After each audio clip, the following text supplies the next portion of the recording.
If people think that's a good idea or a bad idea, I'd love to know your thoughts. Do you think the fascination around these real-time subscriber counts, that it in general is toxic, it actually adds fuel to the fire? I feel like that's why YouTube's changing it, which, by the way, and I really do want to hit this note, as of right now, because it hasn't been implemented, we don't know if this completely cripples sites like Social Blade. But yeah, I'd love to know your thoughts around this. And then let's talk about Baltimore, which it feels like for the first time in a long time where the story is not about police corruption. Instead, it's that in Baltimore, government computer servers have been held hostage by hackers for 2 weeks. Yes, really. Reportedly on May 7th, hackers accessed nearly 10,000 government computers and demanded that the city pay them 13 bitcoins, which comes to around $100,000 to get their computers back. And according to the Baltimore Sun, which reportedly obtained a copy of the ransom note, the hackers said that they would increase the ransom if the city didn't pay in 4 days, and adding that if the city didn't pay in 10 days, they would not be able to get their information and data back at all. And of course, that was May 7th, so that means that both of these deadlines have come and gone, and the city has refused to pay the ransom. And that means that those servers that were shut down by the attack are still offline. And as far as what has been impacted in Baltimore, reportedly, Baltimore officials were first alerted to the ransomware when the Department of Public Works reported that their email servers were shut down. And after the city realized that it was a cyber attack that had shut down their servers, they quickly took other systems offline so the attack wouldn't spread. In fact, as of right now, it's not fully clear how widespread the attack was because many systems are still down. Although a good piece of the news here is that city officials have said that emergency services like 911 dispatch were not affected by the attack, but systems connected to people paying their water bills, property taxes, parking tickets, those are down. City employees have been locked out of their emails for 2 weeks, so that of course has forced government employees to use their own laptops, their personal email addresses. It's also hurt Baltimore's property market because officials can't access systems required for real estate sales. Though on Monday, the city announced that they had developed a manual workaround that would allow real estate transactions to continue. And as far as what Baltimore is doing now, according to Baltimore Mayor Jack Young, we are well into the restorative process and, as I've indicated, are cooperating with the FBI on their investigation. Adding, we engage leading industry cybersecurity experts who are on site 24/7 working with us. And while the mayor didn't say how bad the damage was, he did say some of the restoration efforts also require that we rebuild certain systems. And adding, I'm not able to provide you with an exact timeline on when all systems will be restored. And really with this story, I think it's important we talk about it for 2 reasons. The first one being Baltimore specific. Right, for Baltimore, this is their second cyber attack in the last 15 months that we know about. And that last time was last March, where a different attack shut down the city's 911 system for nearly a whole day. And while any number of cities and companies are susceptible to being hacked, some experts have argued that Baltimore is especially vulnerable. According to Bill Siegel, a chief executive at Coveware, which is a firm that helps various entities that have experienced cyber attacks, I think broadly they are not prepared for these sorts of things. They do not have the budget. I think it's pretty obvious that they have not been able to stay ahead of it. But regarding that, it doesn't appear for lack of trying. After last year's attack, Baltimore City Council President Brandon Scott pushed city officials to invest in strengthening the city's cyber defenses. And reportedly, Baltimore's information security manager also warned that the city needed a formal policy to address cybersecurity during the budget hearings last year. But the budget reportedly didn't end up including any funding for the policy or any other investments in information technology infrastructure. And so now it appears to be coming back to bite them. But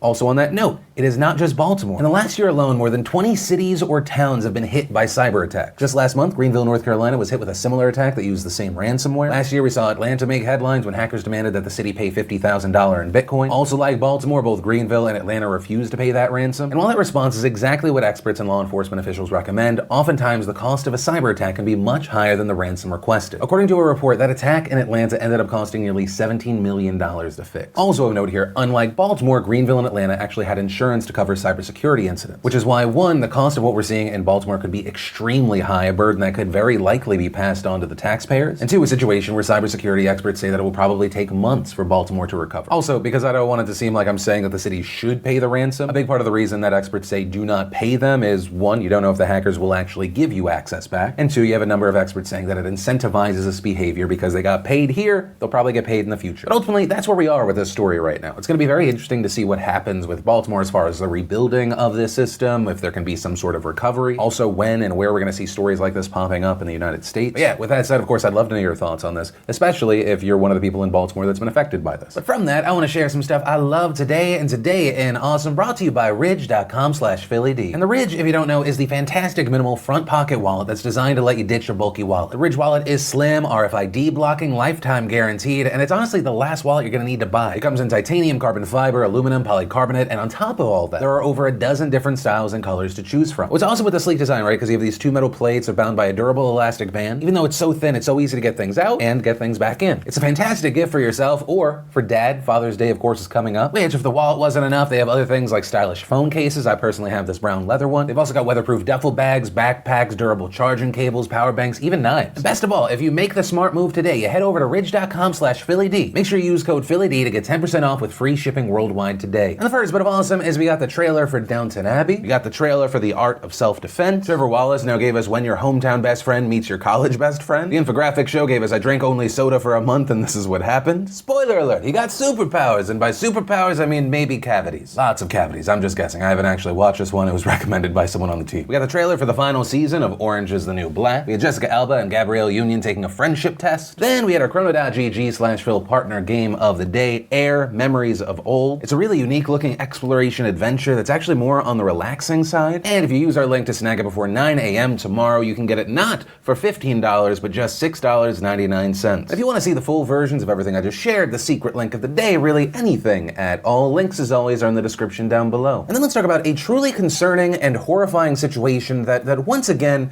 in large part, revolves around Facebook parenting. When I say Facebook parenting, I don't mean that if you're a parent who does anything on Facebook. What I mean by that is if you're a parent who uses and trusts Facebook and things that happen in private Facebook groups more than actual science. Although it's not just a Facebook problem, and no, today we're not talking about anti-vaxxers. Instead, we're talking about the disturbing news that involves parents using a bleach substance as a treatment for diseases and conditions like autism. And at the center of this story, you have a man named Jim Humble, who is reportedly an ex-Scientologist and a founder of his own church, the Genesis 2 Church of Health and Healing. And the ideology behind this church follows a discovery that Humble claims to have made while searching for gold in South America. He says that he found that chlorine dioxide, which he calls a miracle mineral solution, or MMS, could heal people with malaria. And over the years, Humble has put together a whole list of things that he claims MMS could treat, including cancer, MS, HIV/AIDS, and autism, and actually, quote, most diseases known to mankind. But of course, the issue here is that his miracle medical solution, his chlorine dioxide, most people just know it as bleach. And according to the FDA, they have no proof that chlorine dioxide has any healing properties. The FDA also issued a public warning where they told people to stop using MMS immediately and throw it away. Now, something important that I do want to hit on, an important note here, is that Humble does not technically claim that MMS fully cures anything. Rather, on his website, he says that it can, quote, restore partial or full health to hundreds of thousands of people, adding, MMS is an oxidizer. It kills pathogens and destroys poisons. When these are reduced or eliminated in the body, then the body can function properly and thereby heal. But most medical leaders say that ingesting this is dangerous and even lethal. Health Canada even had to issue a statement back in 2015 calling it dangerous to health. Also, reportedly 2 deaths in the United States have been potentially linked to its use. We even saw the Department of Justice arrest someone for marketing and selling the product in 2015. And in their statement, the DOJ said, chlorine dioxide is a potent agent used to bleach textiles among other industrial applications. Chlorine dioxide is a severe respiratory and eye irritant that can cause nausea, diarrhea, and dehydration. However, because of the spread of misinformation online, people do end up using it. And in fact, to make it even easier, on Humble's website, he tells you where you can buy it, and he even encourages you to make it yourself. Now, as far as how this misinformation regarding MMS has traveled, according to Business Insider, it's our home. It's actually largely thanks to YouTube. There's a community of people who've been promoting MMS as a legitimate medicine. Humble even used to have his own channel of his own, but that no longer exists. And reportedly, when YouTube became aware of Business Insider's report, they took down numerous videos and channels pertaining to MMS. But still, as of recording this video, when you search for things like MMS treatment, on the first page of results, you can find testimonials of individuals who claim that they've used it, as well as other videos advocating for its use. You can even find videos of Humble's own messages, and according to Business Insider, before videos were being taken down, the top MMS videos had been seen by more than 3 million people collectively, which I'll say, hey, quick note, because we're covering this topic, because YouTube's probably got to focus on it, which means this video is far more likely to get hit and suppressed. Please share this video if you can, just so 1, in the search results for people looking up this BS, they can see this video, as well as 2, a video that's trying to get the truth out there doesn't get hit because they're trying to crack down on misinformation just because the tags are the same. And this is a global issue. The use of MMS has spread worldwide. In fact, there was a report that came out over the weekend from The Guardian that said an American pastor who believed in the use of MMS has been training people to administer it in Uganda. And reportedly, they've given it to 50,000 people there to fight diseases like malaria. And following this, the U.S. Embassy in Uganda tweeted out, the U.S. mission is aware of reports that an American pastor based remotely is distributing a substance called miracle mineral solution to churches in Uganda. We strongly condemn the distribution of this substance, which is extremely dangerous and is not a cure for any disease. Now, before moving forward, I do want to note that Humble is not the person who made MMS a popular treatment method for autism. Rather, there, an NBC report credits this to Carrie Rivera, and she claims that chlorine dioxide cured her son of autism. She wrote a book about it, which has also been removed from Amazon. She also had a YouTube page, but it can no longer be accessed. However, there are several videos featuring her that still can be. She also has a website where she says 510 kids have recovered from autism using chlorine dioxide. She also offers her consulting services, and Rivera has played a key part in the spread of misinformation. And reportedly, it's because she's been talking about the product on various private Facebook pages that included parents looking to cure their children's cases of autism. And we know about this because NBC reported that they followed 2 women who inserted themselves as moles into these pages. Melissa Eaton and Amanda Siegler have been in these groups since 2016. And since then, they've seen these parents in these private Facebook groups post that they forced their kids take MMS despite the fact these children